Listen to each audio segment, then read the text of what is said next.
Avant de commencer, j'aimerais prier, s'il vous plaît.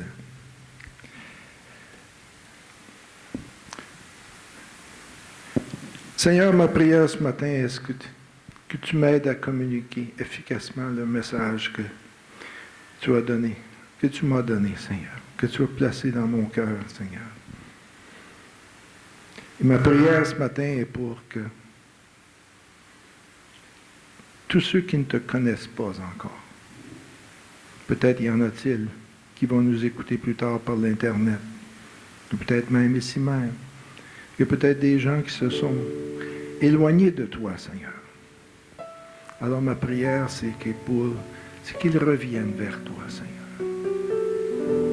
Et pour mes frères et sœurs qui sont ici présents, Seigneur, peut-être que le message de ce matin va leur apporter des outils différents, Seigneur, pour répandre l'Évangile dans notre ville et dans notre pays, Seigneur. Que tes paroles que ton serviteur va prononcer ce matin tombent dans de la bonne terre, Seigneur. C'est ma prière ce matin. Et c'est dans le nom de Jésus que j'ai prié. Amen.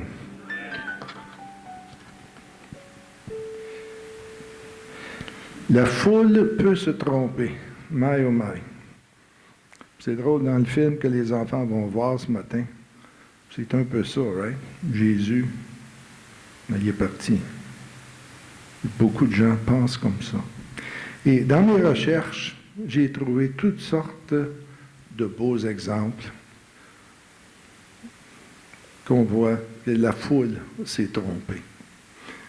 Et quand j'ai retrouvé ces exemples-là, je me disais à moi-même, my oh my, que ça n'a pas changé.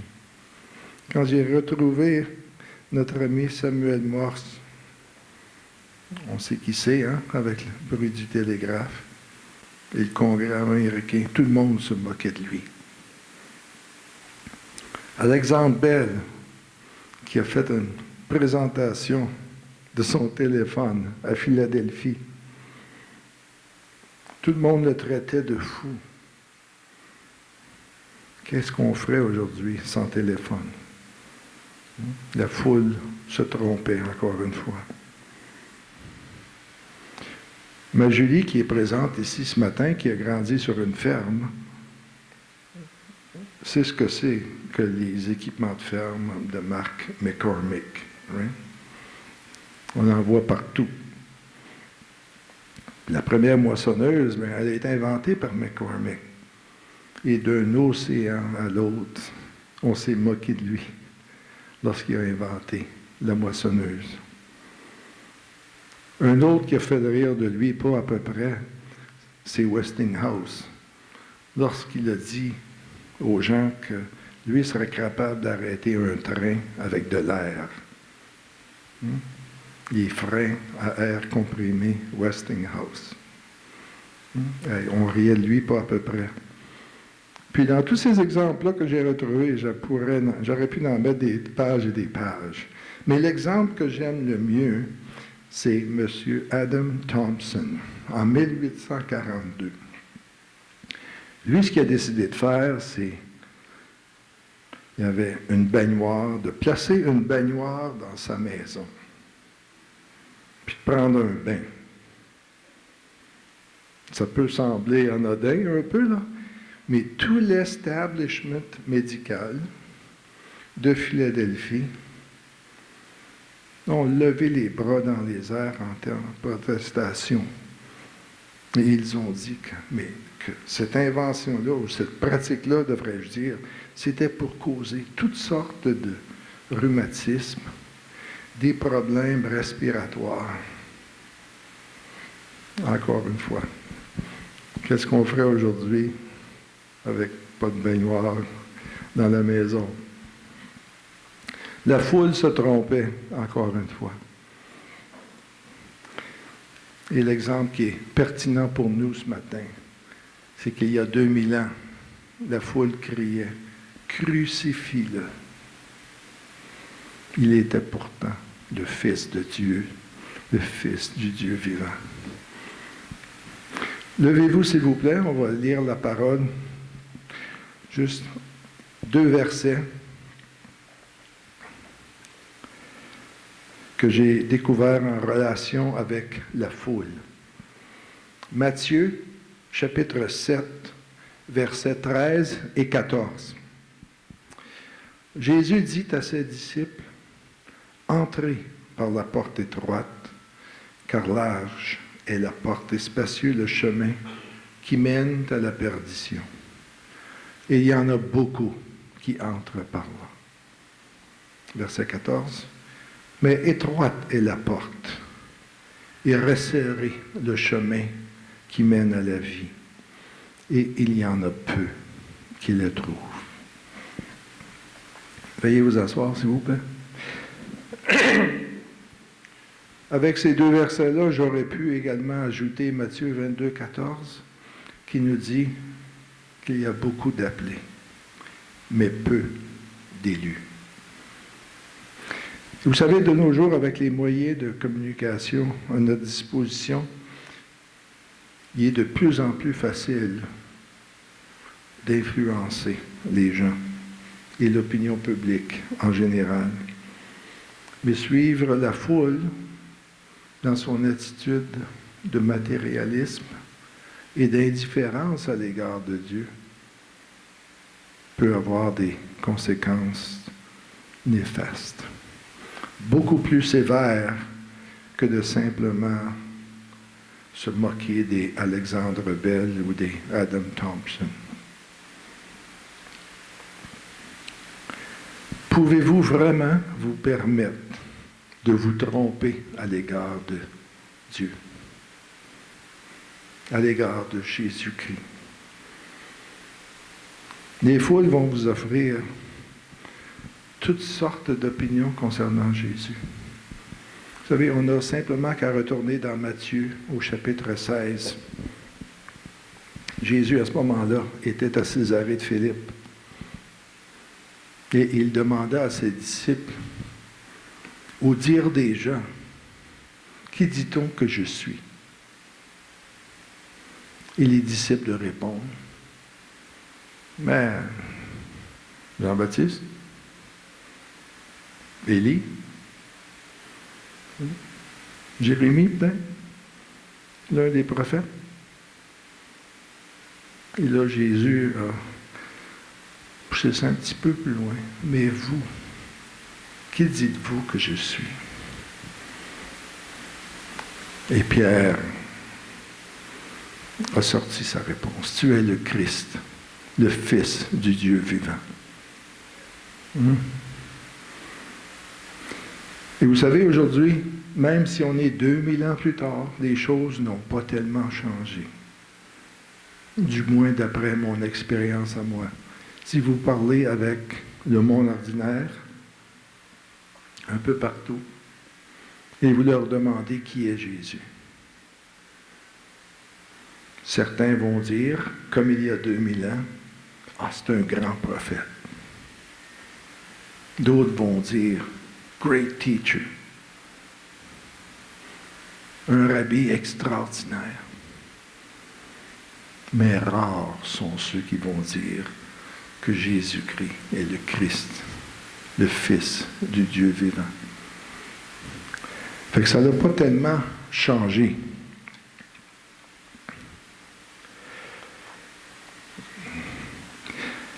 Aujourd'hui, malheureusement, les gens confondent religion et salut en Jésus-Christ. Vous savez, les païens en ont tous une religion, mais ils sont perdus. Ils sont tous perdus. Il n'y a pas vraiment rien de mal en soi avec une religion, parce que la religion va prendre soin de vous et la religion va même vous amener jusqu'au cimetière pour vous enterrer. Mais that's it. Vous n'irez pas plus loin sans Jésus-Christ. Vous savez, il y a un verset, 1 Jean 5, verset 12. Ça, c'est tellement clair. Si vous avez le Fils, vous avez la vie, en parlant de la vie éternelle. Et si vous n'avez pas le Fils, vous n'avez pas la vie. Est-ce qu'il y a quelqu'un qui n'a pas compris ce verset-là? Hein? Si vous avez le Fils, vous avez la vie. Si vous n'avez pas le Fils, vous ne l'avez pas. Hein? Deux catégories de gens, ceux qui sont sans Christ et ceux qui sont avec Christ. Et le Seigneur est tellement bon parce que dans le verset suivant, il est écrit que « Et ceci, je vous l'ai écrit, afin que vous sachiez que vous avez la vie éternelle, vous qui croyez dans le nom du Fils de Dieu. Hein? » J'imagine que Dieu pensait qu'on aurait peut-être, que certains auraient des doutes. Fait qu'il a pris soin d'écrire ça. Et cela, je vous l'ai écrit, afin que vous sachiez que la vie est éternelle. Et que Dieu est bon, n'est-ce pas? Vous savez, la vie en Jésus-Christ, c'est une relation personnelle avec le divin Sauveur. Nous qui sommes ici ce matin, je crois que tout le monde est chrétien. On sait ce que c'est que cette relation personnelle-là. Et ce n'est pas la religion qui va vous amener à une relation personnelle comme ça. Seule une nouvelle naissance va vous amener à ce point-là. Et là, vous me dites, mais c'est quoi ça? C'est quoi ça, la nouvelle naissance? C'est quoi ça, naître de nouveau? Pour l'instant, on va garder ça simple. On va garder ça en deux mots. D'abord, c'est se repentir. Et deuxièmement, c'est de placer sa confiance en Dieu. OK? Fait qu'on va garder ça comme ça, simple comme ça pour l'instant. Se repentir et garder sa confiance en Dieu. Mais là, vous peut-être vous demandez, mais Michel, c'est-tu si important que ça? On va juste regarder la réponse que notre Seigneur nous a donnée. Jean, chapitre 3, verset 3. En vérité, je te le dis, si un homme ne naît de nouveau, il ne peut voir le royaume de Dieu. Mais ça doit être important si Jésus a dit ça, n'est-ce pas?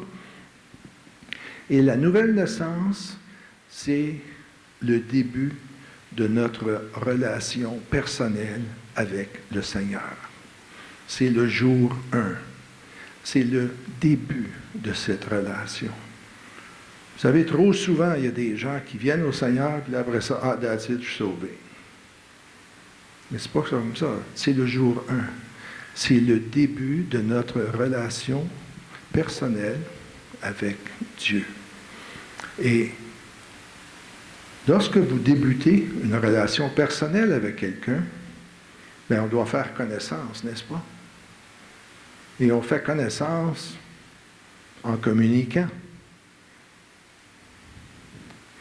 Je vous pose la question maintenant. Est-ce que vous parlez à Dieu? Priez-vous? Est-ce que vous êtes à l'écoute? Prenez-vous du temps avec le Seigneur. Est-ce que vous méditez sa parole? Est-ce que vous la mettez en pratique? Est-ce que vous obéissez au commandement de Jésus? Vous savez, on a appris la semaine dernière que c'est en obéissant au commandement de Jésus qu'on demeure en lui. Et si vous m'aimez, vous obéirez à mes commandements. Et si vous obéissez à mes commandements, vous êtes mes amis, etc., etc. Donc, c'est très, très important. Mais pour ceux d'entre nous, on est chrétiens ici, je m'adresse à ceux qui sont déjà chrétiens, relativement à cette relation personnelle-là. Est-ce que Dieu vous connaît? Et ça, que c'est donc important. Je vais juste faire la lecture de quelques versets avec vous qui parlent justement de ce sujet-là. Matthieu 7, versets 22 et 23. Beaucoup me diront à ce jour-là, Seigneur, Seigneur. En lisant le texte, on peut quasiment voir l'émotion qui ressort du texte. Seigneur, Seigneur, n'est-ce pas en ton nom que nous avons prophétisé? En ton nom que nous avons chassé les démons et en ton nom que nous avons fait beaucoup de miracles. Alors je leur déclarerai, je ne vous ai jamais connu. Retirez-vous de moi, vous qui commettez l'iniquité. Je ne vous ai jamais connu. Vous savez, il est possible pour des gens de simplement confesser le Seigneur et Jésus, Jésus, mais à l'intérieur, c'est vide. Parce qu'un vrai chrétien, c'est quelqu'un qui vit continuellement en obéissance à la volonté de Dieu. C'est pas juste quelqu'un qui dit Jésus, Jésus.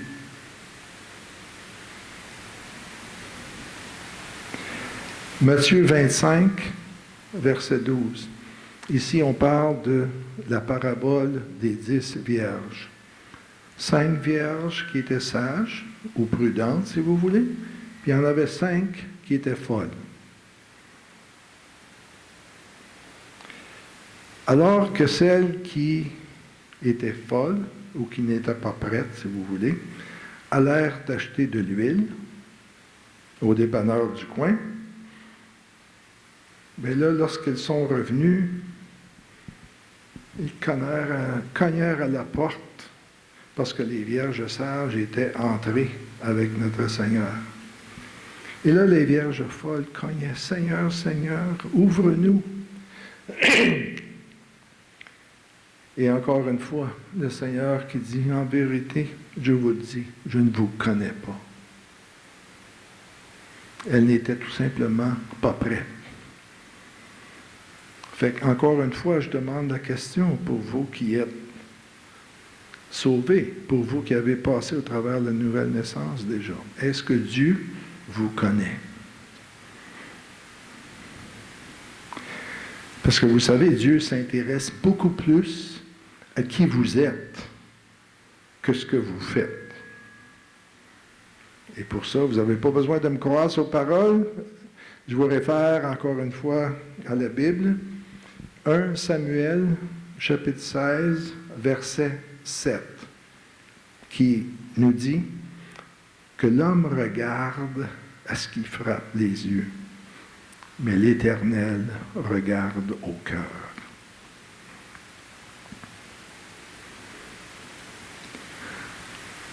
Ça, c'est un verset qui est vraiment clé, n'est-ce pas? Vous pouvez, n'importe qui, en commençant par moi, je pourrais vous tromper. Là, hein? Je fais la comptabilité de l'Église, je viens installer dimanche.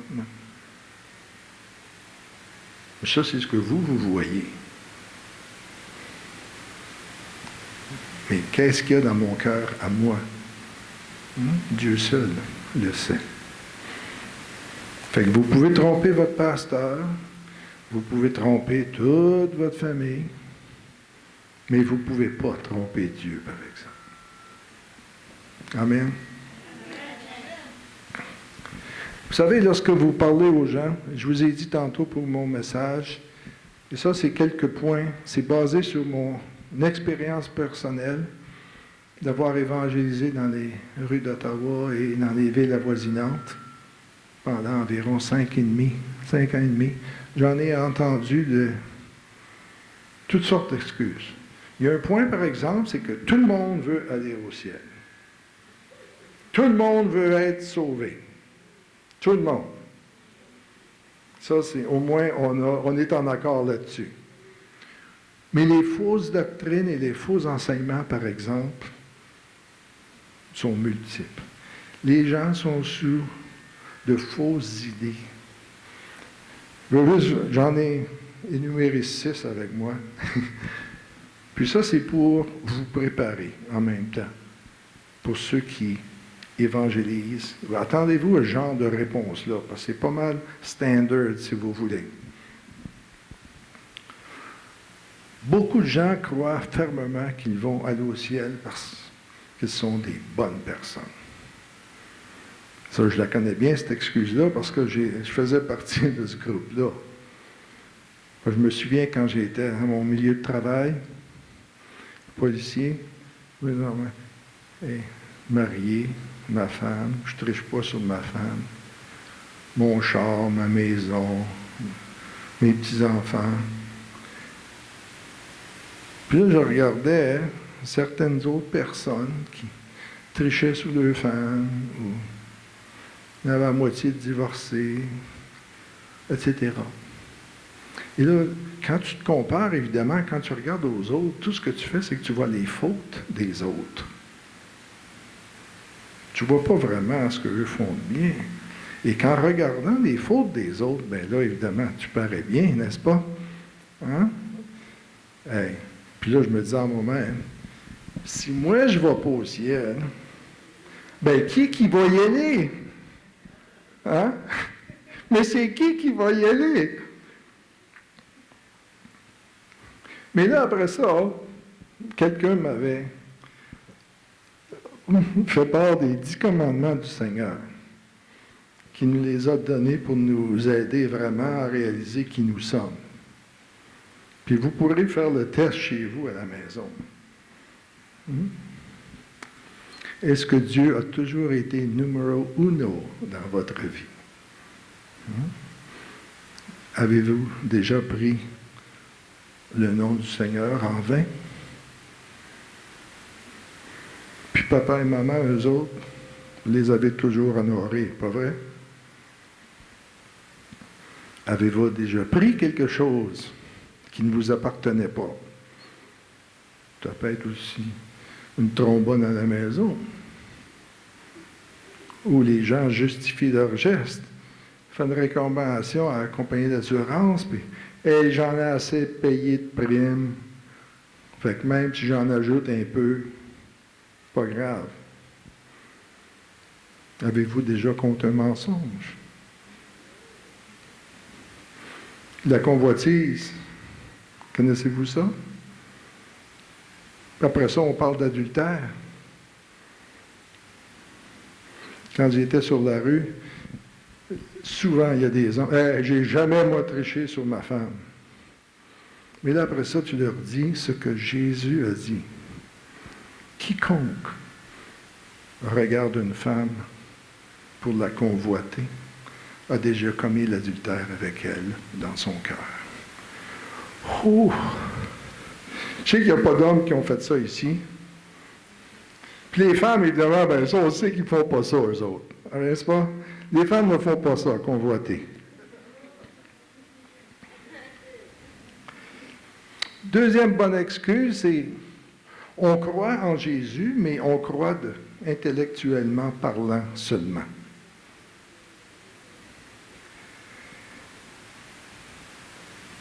Parce que dans le fond, là, Jésus, c'est un personnage historique, il a existé. Tout le monde sait que Jésus existe. Mais dans Jacques 2,19, il est écrit que tu crois qu'il y a un seul Dieu? Tu fais bien. Les démons le croient aussi. Et ils tremblent. Fait que si vous croyez intellectuellement parlant, puis pas plus que ça, bien, les démons aussi croient. Mais au moins, eux autres, ils tremblent, par exemple, parce qu'ils savent qui est le Fils de Dieu. N'est-ce pas? Et d'autres sont sauvés parce qu'ils ont grandi dans une famille chrétienne. Mais vous savez, c'est pas parce que maman est sauvée que you're going to ride on her coattail et que vous allez au ciel, parce que maman, elle, croit. D'autres croient parce qu'ils ont été baptisés comme un jeune enfant. Mais c'est important, le baptême. Je suis entièrement d'accord. C'est une ordonnance de notre Seigneur. C'est un sacrement. Mais le baptême vient après la conversion. Donc, le baptême, c'est pour ceux qui sont sauvés. Ce n'est pas le baptême qui sauve. Et vous savez, cette affirmation-là, j'ai peut-être été dans 2 douzaines de services funéraires là, depuis 2-3 ans. La plupart, la majorité étaient catholiques et souvent, on fait mention de ça. Et je me souviens, il y a quelques mois passés, l'homme qui était évidemment une très bonne personne, un bon grand-papa, un bon arrière-grand-papa. Mais sa fille, après avoir entendu le prêtre, n'était pas du tout convaincue. Puis elle est allée voir maman Mé pour lui demander, « Mon père, y es-tu vraiment au ciel? » Pas du tout convaincu de ce que le prêtre venait de dire. Puis pas du tout convaincu que de brûler quelques lampions puis de faire chanter des messes, c'était pour l'amener au paradis. Peut-être pensez-vous que faire des bonnes œuvres, le Seigneur va regarder ça puis il va vous amener avec lui.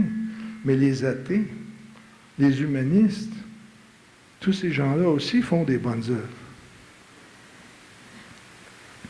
Puis une de mes favorites, c'est que d'autres gens pensent qu'ils vont aller au ciel eux aussi parce qu'ils sont sincères dans ce qu'ils croient. Mais vous savez, vous pouvez être sincèrement dans l'erreur aussi. Et la Bible nous enseigne dans Proverbe 14-12, « Telle voie paraît droite devant un homme, mais à la fin, c'est la voie de la mort. » OK, Michel, j'en ai assez entendu. Comment est-ce qu'on peut faire pour aller au ciel? Comment est-ce qu'on peut faire vraiment pour être sauvé? On va y aller en termes de base. Ici, nous avons un Dieu qui est saint, un Dieu qui est juste. Et je vous garantis qu'il ne permettra pas au péché d'aller au ciel. Dieu ne peut pas cohabiter avec le péché. Jésus était sans péché. Vous ne me croyez pas? Apocalypse, chapitre 21, verset 27, qui nous dit « Il n'y entrera rien de souillé, ni personne qui se livre à l'abomination et au mensonge, mais ceux-là seuls qui sont inscrits dans le livre de vie de l'agneau. » OK, on recommence. J'ai un Dieu qui est saint, un Dieu qui est juste. En bas, on retrouve toute l'humanité. Vous et moi, autrement dit. Et qu'est-ce que la Bible dit concernant vous et moi? Tous ont péché et sont privés de la gloire de Dieu. Tous. Il n'y a pas d'exception. Et si vous dites que vous n'avez pas péché, bien vous dites que Dieu est menteur, par ricochet. Parce que lui dit que tous ont péché et sont privés de la gloire de Dieu. Et qu'est-ce qui en résulte? Eh bien, Romains 6, 23, le salaire du péché, c'est la mort. Mort physique, oui, mais mort spirituelle également. C'est-à-dire que vous allez être séparés de Dieu pour l'éternité. Si vous restez dans cette condition-là. Et c'est important. Savez-vous que Jésus a parlé plus souvent de l'enfer qu'il a parlé du ciel? J'imagine qu'il voulait nous prévenir, n'est-ce pas? Mais qu'est-ce que je dois faire pour éviter une fin aussi tragique que ça? La Bible nous dit dans Éphésiens 2, chapitres 8 et 9, que c'est par grâce que nous sommes sauvés. Pas par le baptême, pas parce que je suis une bonne personne, etc. Mais c'est par grâce. Ça veut dire faveur non méritée. C'est par grâce que vous êtes sauvés par le moyen de la foi. Et cela ne vient pas de vous. C'est un don de Dieu. Et j'ajoute au verset 9, ce n'est point par les œuvres, afin que personne ne se glorifie. Pour revenir à mon dessein, vous savez, je vous ai dit tantôt que Dieu est saint, Dieu est juste, mais il est également un Dieu qui est miséricordieux, un Dieu qui est compatissant. La Bible nous dit, dans 1 Jean, chapitre 4, au verset 8, que Dieu est amour. Et au verset 16, on nous répète également que Dieu est amour. Quand on voit dans le même chapitre et qu'on répète continuellement, ça veut dire que ça doit être important, n'est-ce pas? Comme le demeurer en lui, que j'ai dit auparavant. Et parce que Dieu est amour, il aime tout le monde. Et savez-vous quelle est sa volonté? 1 Timothée 2,4. Dieu veut que tous les hommes soient sauvés et parviennent à la connaissance de la vérité. Si je prends la volonté du Seigneur et je passe par l'autre côté, si vous voulez, Dieu ne veut pas, 2 Pierre 3, 9, Dieu ne veut pas qu'aucun homme périsse, mais qu'il vienne à la repentance. C'est ça la volonté du Seigneur. Mais il ne force pas la main à personne, par exemple. Mais que tous arrivent à la repentance. Et ça, c'est quelque chose qui, certains d'entre nous, on a tendance des fois peut-être à oublier. Les péchés, on dirait on est sauvé, puis après ça, on devient peut-être, j'appelle ça, moi, l'épreuve du temps. Vous savez, avec le temps, on devient, si on ne fait pas attention, c'est facile de s'éloigner. La repentance, c'est-tu important? Encore une fois, on va regarder ce que Jésus a dit dans Luc, chapitre 13, au verset 3 et au verset 5. Ça dit exactement la même chose. Si vous ne vous repentez pas, vous allez tous périr. Au verset 3, puis au verset 5. Qu'est-ce que ça veut dire quand on rencontre, encore une fois, la même chose dans le même chapitre? Ça veut dire que le message est important, n'est-ce pas? Dieu veut vraiment qu'on sache que la repentance, c'est clé. C'est même essentiel. Mais Dieu, comme j'ai dit tantôt, Dieu est amour.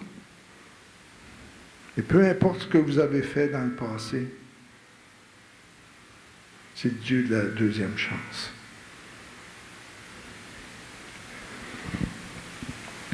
Puis Dieu ne fait pas seulement qu'en parler, il agit également. Parce qu'il nous prouve son amour. En ce que, alors que nous étions encore pécheurs, Christ est mort pour nous. Romains 5, 8. Ou le verset bien connu, le Jean 3, 16. Car il a tant aimé le monde qu'il a donné son Fils unique, afin que quiconque croit en lui ne périsse point, mais qu'il ait la vie éternelle. Et quiconque, je ne sais pas comment vous le définissez, mais quiconque, pour moi, c'est tout le monde. Hein, monsieur quiconque, là, c'est le monde entier. Peu importe la nation, le pays, la tribu, c'est monsieur quiconque. Et finalement, Jésus a dit qu'il est le chemin, la vérité et la vie. Nul ne va au Père que par moi. Il a dit qu'il est le chemin. Il n'a pas dit qu'il était l'un des chemins, mais il a dit qu'il était le chemin. Et ça, là, je l'ai entendu souvent sur la rue.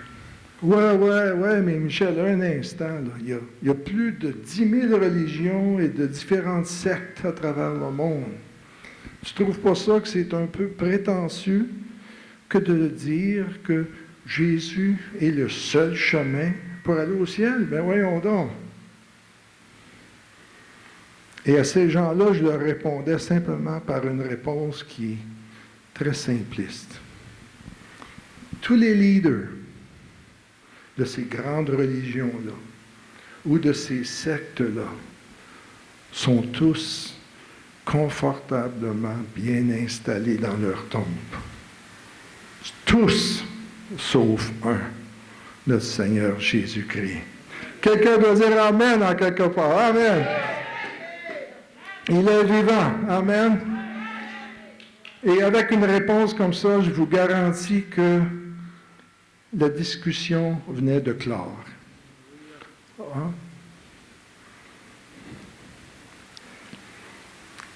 Et ce n'est pas vraiment surprenant, parce que notre Seigneur, dans Apocalypse 1,18, a dit « Je tiens les clés de la mort et du séjour des morts, dit le Seigneur. » Même s'il y a 10 000 religions et sectes à travers le monde, le salut ne se trouve en aucun autre. Car il n'y a sous les cieux aucun autre nom donné parmi les hommes par lequel nous pouvons être sauvés. Acte 4, 12. Le salut ne se trouve en aucun autre. Vous voulez aller au ciel? Vous voulez être sauvé? Vous voulez passer l'éternité avec Jésus? Et ça ici, je m'adresse surtout aux gens qui vont nous regarder sur l'Internet. D'abord, reconnaissez que vous êtes pécheur. Reconnaissez que vous avez besoin d'être sauvé. Et demandez pardon au Seigneur. Repentez-vous. Détournez-vous de ce qui est mal. Et ça, c'est ce qu'on appelle la repentance. Étape numéro 1. Deuxièmement, remerciez le Seigneur pour l'œuvre de la croix, d'avoir payé le prix pour vous, d'avoir payé le prix, la pénalité que vos fautes méritaient. Dites-lui que dès aujourd'hui, dorénavant, vous l'acceptez comme votre Seigneur et Sauveur. Invitez-le à venir habiter en vous. Demandez-lui de vous aider à devenir l'homme ou la femme qu'il veut que vous deveniez.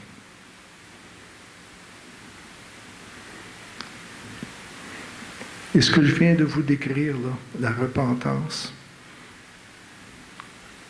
croire en l'œuvre de la croix, d'accepter Jésus dans votre cœur, ça c'est ce qu'on appelle la nouvelle naissance.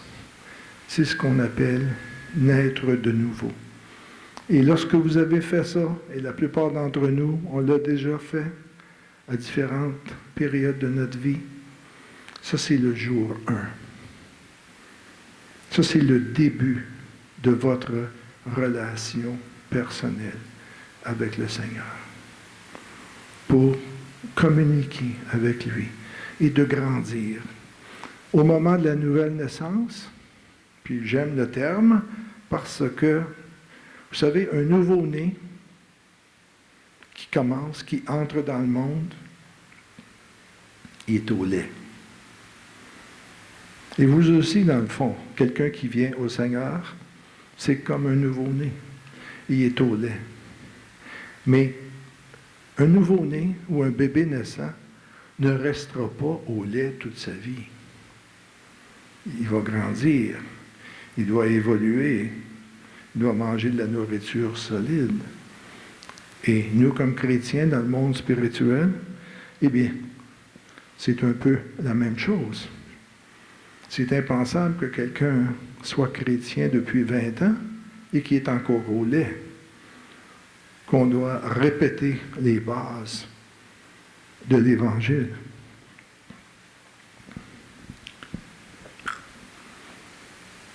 Maintenant, avant de conclure, j'aimerais partager avec vous un conseil pratique. Peu importe si vous êtes un nouveau chrétien ou si vous êtes un chrétien de longue date. Après être venu au Seigneur, le diable va travailler fort pour vous ramener dans les ténèbres. Et le diable aime semer la pagaille dans les églises, la division, puis la chicane dans les familles également. Et plus vous êtes solide dans le Seigneur, il sait qu'il ne sera pas capable de vous convaincre là, avec des fausses doctrines ou des choses comme ça. Alors là, il vient puis il frappe dur dans la famille, dans vos connaissances, au sein même de l'Église, de ceux qui vous aiment ou que vous aimez. Et le conseil que j'ai pour vous aujourd'hui, c'est de ne rien laisser entre vous et votre Seigneur. Il ne faut absolument rien qui interrompe votre communication, votre relation personnelle avec le Seigneur. Vous savez, dans Matthieu 18, 21, 22, Pierre, il demanda au Seigneur, mais combien de fois que je vais pardonner? Jusqu'à 7 fois? Et qu'est-ce que le Seigneur lui a répondu? Pas 7 fois, mais 70 fois 7 fois. Puis ça, si mes calculs sont bons, ça fait 490. Autrement dit, pardonner tout le temps.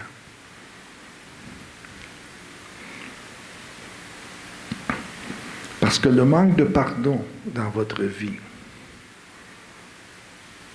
va venir vous ronger. L'amertume, dans n'importe quel... On n'a pas été créé pour avoir un paquet d'amertume comme ça dans le cœur.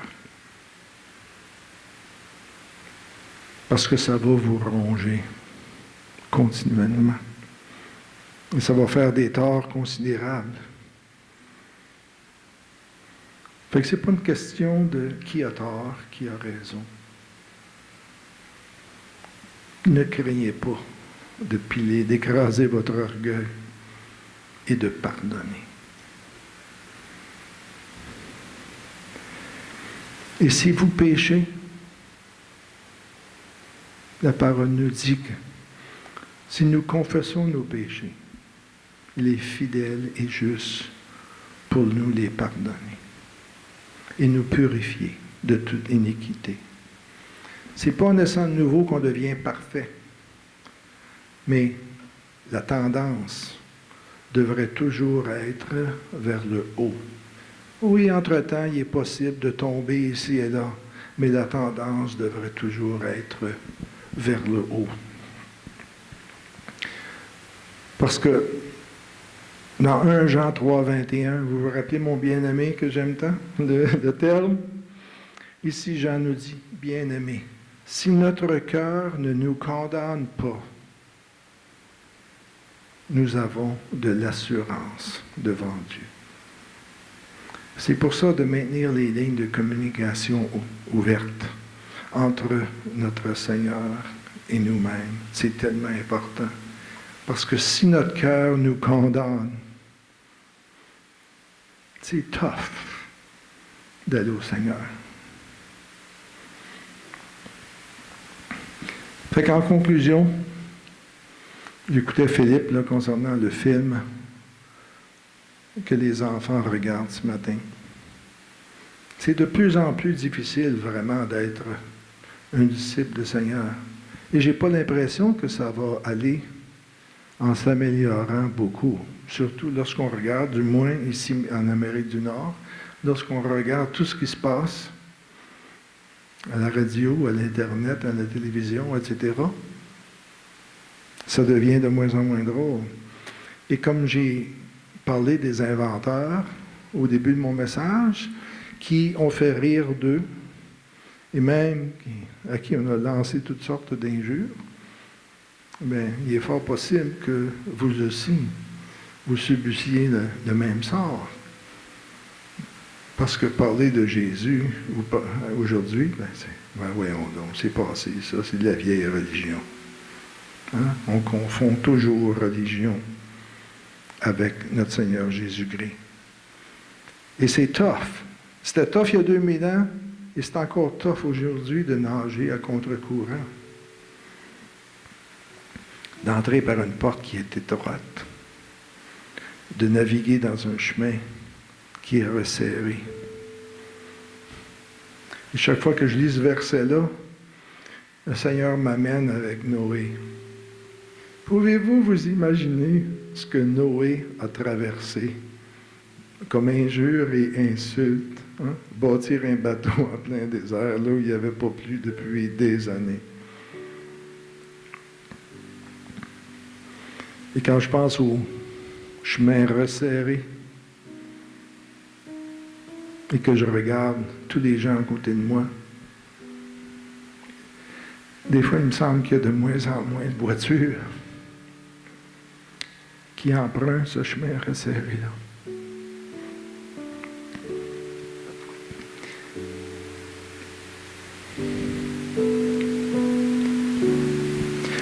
C'est pour ça que mon message ce matin, je voulais parler du début et également d'y aller un peu plus. Dans le sens que la nouvelle naissance, c'est pas parce que je suis sauvé, vous êtes excité que ça se finit là. C'est le début, simplement, c'est jour 1, le début de votre marche chrétienne. Et cette marche-là va durer toute votre vie. Ça n'arrête pas, hein, maman? Hein? Peu importe l'âge qu'on a, la marche continue. Et c'est de plus en plus, même si chemin resserré, même si parfois, parce que Jésus ne nous a pas promis une belle vie paisible, une vie sans aucune tribulation, sans aucun problème. C'est pas ça du tout qu'il a promis. Même qu'il nous a dit qu'on était pour être persécutés. Oui, la porte est étroite et resserré le chemin. Mais pour ceux qui connaissent le Seigneur, on a la joie dans le cœur. Parce que je sais qui est mon Dieu. Et je sais que ma ride à moi ne se finira pas au cimetière. C'est simplement mon corps qui va retourner en poussière, mais mon esprit avec Jésus dans la place qu'il m'a préparée. Alors le choix est simple. Vous pouvez suivre la foule, et même si vous êtes déjà devenu chrétien, certains sont partis. Et c'est pour ça qu'au début, mon message était que, partie de ma prière était que ceux qui sont partis, ceux qui peut-être ont été emportés avec la foule, qu'ils reviennent. Parce qu'on peut soit suivre la foule en empruntant le chemin spacieux qui mène à la perdition, ou vous pouvez suivre Jésus. Puis je vais finir. Juste un petit chant, Patrick, parce que je sais pas tu dire que moi j'ai décidé. Hein? Moi j'ai décidé de suivre Jésus. Moi j'ai décidé de suivre Jésus. Moi j'ai décidé de suivre Jésus.